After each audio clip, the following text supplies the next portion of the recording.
Mencakup berbagai tantangan yang memerlukan pendekatan komprehensif. Dimensi ini menyoroti perlunya strategi adaptif untuk melindungi kedaulatan dan stabilitas nasional, bagian integral dari upaya negara untuk menjaga keutuhan wilayah serta keselamatan dan kesejahteraan bangsa, dengan menitikberatkan pada 4 aspek tantangan dan peningkatan kapasitas yang krusial di era kontemporer.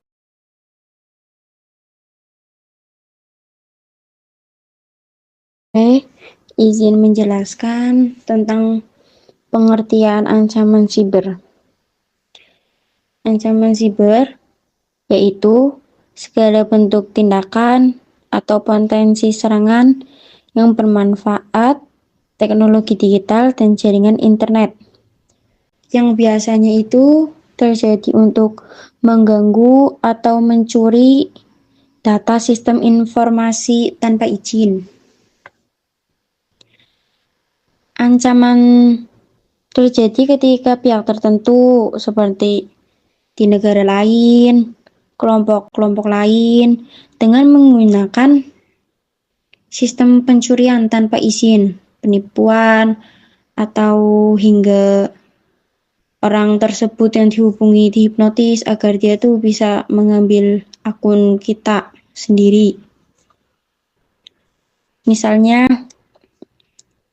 virus atau email, password kayak gitu yang bisa dicuri sama orang lain jika akun kita tersangkut di HP orang tersebut. Dampaknya biasanya kehilangan data-data penting kita kalau misalkan akun kita atau password kita itu udah dicuri sama orang lain. Terus kerugian finansial bagi kita sendiri, kebocoran informasi pribadi kita yang ada di HP kita bisa terbocor ke orang lain kalau misalkan akun kita sudah nyangkut di HP orang tersebut. Jadi, ancaman siber itu merupakan resiko yang sangat serius di era digital sekarang, karena dapat menyerang individu, organisasi, maupun negara, sehingga diperlukan kesadaran kita masing-masing. Jadi kalau misalkan kita ingin ingin mengamankan password kita, akun kita agar tidak terjadinya siber di zaman sekarang, kita bisa dengan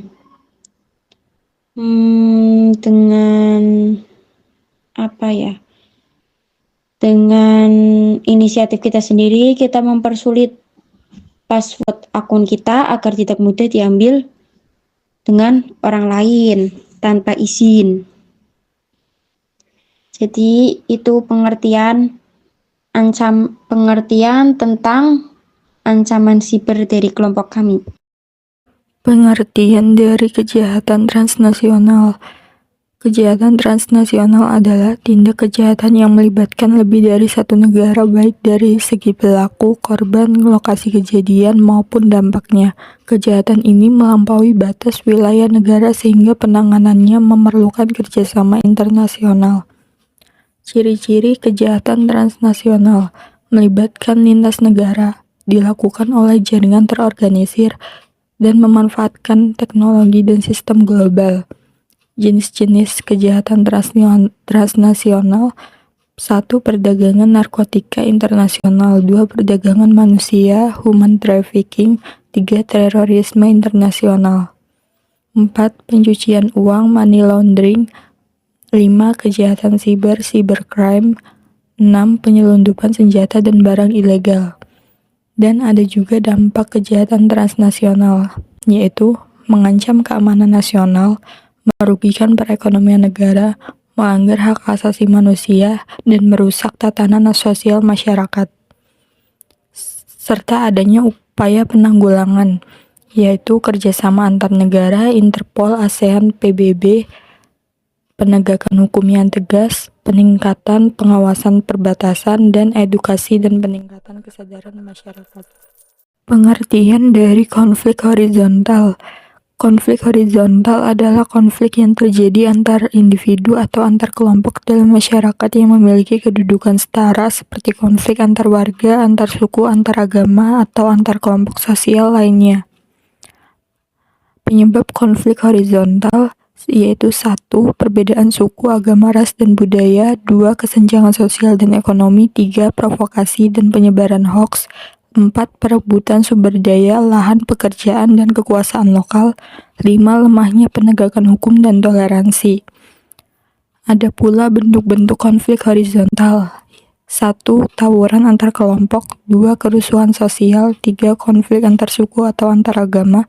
4. Bentrokan antar warga, desa, atau wilayah. Serta ada juga dampak konflik horizontal, yaitu 1. Kerusakan fasilitas umum dan rumah warga. 2. Hilangnya rasa aman dan persatuan. 3. Korban jiwa dan trauma sosial.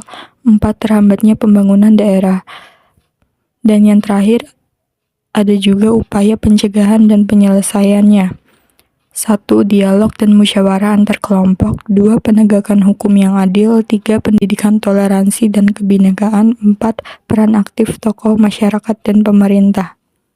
Pengertian dari konflik horizontal. Konflik horizontal adalah konflik yang terjadi antar individu atau antar kelompok dalam masyarakat yang memiliki kedudukan setara, seperti konflik antar warga, antar suku, antar agama, atau antar kelompok sosial lainnya. Penyebab konflik horizontal yaitu 1. Perbedaan suku, agama, ras, dan budaya. 2. Kesenjangan sosial dan ekonomi. 3. Provokasi dan penyebaran hoaks. 4. Perebutan sumber daya, lahan pekerjaan, dan kekuasaan lokal. 5. Lemahnya penegakan hukum dan toleransi. Ada pula bentuk-bentuk konflik horizontal. 1. Tawuran antar kelompok. 2. Kerusuhan sosial. 3. Konflik antar suku atau antar agama. 4. Bentrokan antar warga, desa, atau wilayah. Serta ada juga dampak konflik horizontal, yaitu 1. Kerusakan fasilitas umum dan rumah warga. 2. Hilangnya rasa aman dan persatuan. 3. Korban jiwa dan trauma sosial. 4. Terhambatnya pembangunan daerah. Dan yang terakhir, ada juga upaya pencegahan dan penyelesaiannya. 1. Dialog dan musyawarah antar kelompok. 2. Penegakan hukum yang adil. 3. Pendidikan toleransi dan kebinekaan. 4. Peran aktif tokoh masyarakat dan pemerintah. Jadi, menurut kelompok kami, penjelasan tentang pengertian penguatan alutsista. Penguatan alutsista itu seperti upaya strategis yang dilakukan oleh negara untuk meningkatkan kemampuan negara tersebut dengan alat utama sistem persenjataan yang biasa disebut alutsista. Gunanya untuk menjaga kedaulatan, keamanan, dan pertahanan negara. Penguatan alutsista mencakup kegiatan perawatan dan pengembangan berbagai peralatan militer seperti senjata, pesawat tempur, jet, gitu. Agar bisa memperkembangkan teknologi dan ancaman yang sedang kita hadapi, yang dihadapi oleh kita sendiri. Tujuannya agar adanya alutsista itu untuk menjaga kedaulatan wilayah kita, bisa menghadapi ancaman militer maupun non-militer, dan untuk mendukung profesionalisme TNI, tentara, begitu. Karena penguatan alutsista merupakan langkah yang sangat penting dalam sistem pertahanan negara untuk memastikan kekuatan militer yang modern dan siap menghadapi berbagai ancaman, baik dalam negeri kita sendiri maupun di luar negeri. Jadi adanya alutsista itu untuk mengamankan negara kita. Jadi misalkan ada kejadian apa di negara kita itu udah mempersiapkan yang namanya alutsista.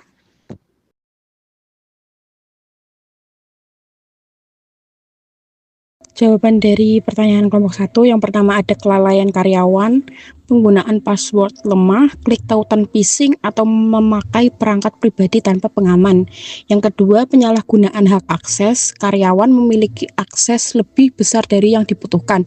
Lalu data disalahgunakan untuk kepentingan pribadi. Yang ketiga, ada kekurangan kesadaran keamanan cyber, tidak paham pentingnya menjaga data sehingga informasi sensitif mudah bocor. Yang keempat, ketidakpuasan atau motif pribadi, konflik kerja, sakit hati, atau masalah ekonomi mendorong tindakan sabotase atau pencurian data.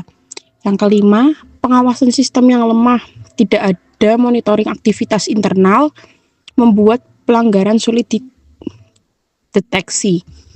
Cara mencegah dan membobol atau menangani ancaman cyber internal. Yang pertama, pembatasan hak akses, principle of least privilege. Karyawan hanya diberi akses sesuai kebutuhan tugasnya. Yang kedua, edukasi dan pelatihan keamanan cyber, pelatihan rutin tentang phishing, password, dan etika digital. Yang ketiga, pengawasan dan audit sistem, lakukan logging dan monitoring aktivitas pengguna secara berkala.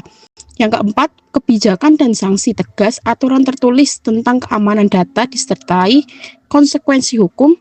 Yang kelima, pembangunan budaya, kepercayaan, dan etika lingkungan kerja yang sehat, mengurangi niat penyalahgunaan akses. Yang keenam, penggunaan teknologi keamanan seperti autentikasi ganda, enskripsi data, dan deteksi anomali. Menurut kelompok kami, memperbanyak alutsista bisa berdampak pada ekonomi negara, baik positif maupun negatif. Dampak positifnya itu peningkatan produksi yang dapat menciptakan lapangan pekerjaan. Yang kedua, pengembangan teknologi.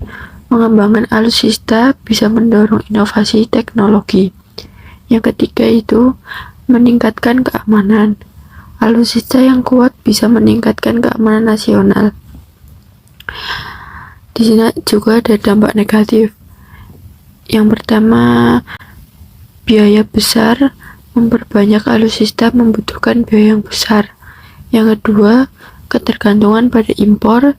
Jika industri pertahanan nasional tidak mampu memenuhi kebutuhan alutsista, maka negara harus mengimpor. Jadi, jika kita ingin memperbanyak alutsista, harus dilakukan dengan bijak dan seimbang dengan kebutuhan ekonomi dan sosial lainnya. Terima kasih. Assalamualaikum warahmatullahi wabarakatuh. Saya akan menjawab pertanyaan dari kelompok 3. Nah, sebagai mahasiswa, kita memang jadi sasaran empuk kejahatan cyber. Karena aktivitas kita yang serba digital ini. Beberapa langkah yang bisa kita pakai untuk mencegah ancaman cyber adalah: 1. Jangan pakai satu password untuk semua akunmu. Karena sekali satu jebol, semua akun akan kena. 2. Nyalakan verifikasi 2 langkah. Ini akan Satpam tambahkan. Yang ketiga, hati-hati dengan link aneh. Jika kalian mendapatkan link, terus disuruh klik link, jangan langsung klik. 4. Update software security patch. Setiap ada update, itu artinya developer lagi menambal celah keamanan. Kalau kamu tunda, sama aja kamu biarin pintu rumah terbuka buat maling. Jadi, mahasiswa yang melek cyber itu bukan berarti harus parno, tapi harus curiga pada tempatnya. Terima kasih. Baik, saya akan menjawab pertanyaan dari kelompok 5. Dengan pertanyaan, bagaimana cara meningkatkan kesadaran masyarakat tentang meningkatkan kesadaran diri? Menurut kelompok kami, dibuat semacam forum diskusi yang positif, di mana dalam forum diskusi kita bisa mengenal berbagai orang, menambah wawasan dengan berbagi pengalaman atau pendapat akan pentingnya kesadaran diri. Jadi kita bisa berkomunikasi dan bersosialisasi secara terbuka, mengakrabkan diri juga bisa. Kemudian forum diskusi ini bersifat santai dan ringan agar masyarakat bisa menceritakan pengalaman mereka secara rileks dan tidak terlalu menekan mereka. Kita bisa ambil kesimpulan sedikit demi sedikit dan merangkum menjadi satu apa faktor utama mereka tidak mau akan kesadaran diri. Terima kasih.